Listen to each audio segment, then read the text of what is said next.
রিয়াজ ছিল একজন খুব ধনী এবং সফল ব্যবসায়ী, কিন্তু তার অহংকার। আমার যোগ্যতায় আমি এত বড় হয়েছি, আমার মতো সফল আর কেউ নেই। গরিব মানুষদের সে ছোট করে দেখত। ভাই, একটু সাহায্য করুন। সরে যাও, আমার সময় নষ্ট করো না। তার কর্মচারীদের সাথেও সে খারাপ ব্যবহার করত। তোমরা কেউ কিছু পারো না, সব আমার যোগ্যতা চলছে।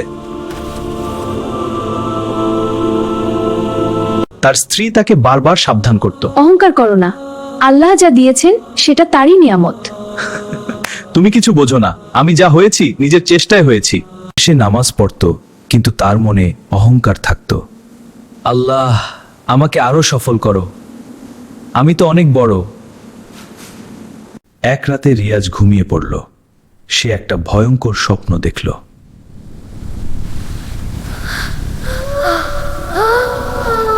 স্বপ্নে সে দেখল সে মারা গেছে এবং কবরে আছে। এটা কোথায়? আমি কেন এখানে?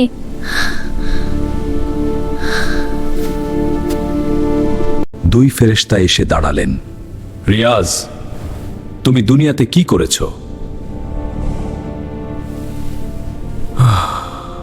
ফেরেশতারা তার অহংকার দেখিয়ে বললেন, তুমি আল্লাহর নেয়ামতকে নিজের যোগ্যতা বলে দাবি করেছো। আমি ভুল করেছিলাম। কবরের উপর ভারী পাথর চেপে বসলো। এই চাপ তোমার অহংকারের চাপ। আমার বুক ফেটে যাচ্ছে। আগুন জ্বলে উঠল এবং সাপ তার দিকে এগিয়ে আসতে লাগলো। না, আমাকে বাঁচাও, আমি তওবা করব। রিয়াজ অনুতাপ করতে লাগলো। আল্লাহ, আমি অহংকার করে অনেক মানুষকে কষ্ট দিয়েছি, আমাকে ক্ষমা করো। ভয়ে রিয়াজ ঘুম থেকে জেগে উঠল। না না, এটা স্বপ্ন। আল্লাহ, আমাকে ক্ষমা করো।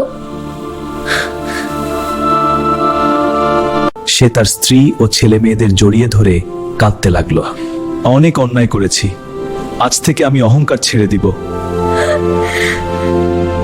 পরের দিন থেকে রিয়াজ তার ব্যবসায় পরিবর্তন আনলো। আজ থেকে দাম কম, তোমাদের জন্য সাহায্য করব। সে এখন খুব নম্র হয়ে নামাজ পড়ে। হে আল্লাহ, তুমি আমাকে অহংকার থেকে বাঁচিয়েছো, শুকরিয়া। তার পরিবারও তার পরিবর্তন দেখে খুশি হয়ে গেল।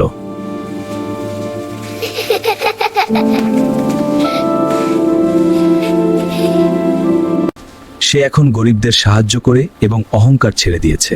দাদু, এটা আপনার জন্য। ধন্যবাদ বাবা। আপা, এটা আপনার জন্য। আল্লাহ আপনাকে আশীর্বাদ করুন। রিয়াজ বুঝতে পারল অহংকার মানুষকে ধ্বংস করে আর নম্রতা তাকে উঁচু করে। অহংকারের পতন হয় আর নম্রতার। হে আল্লাহ, আমাকে সবসময় নম্র রাখো। আল্লাহ আমাদের সবাইকে অহংকার থেকে হেফাজত করুন। আমিন।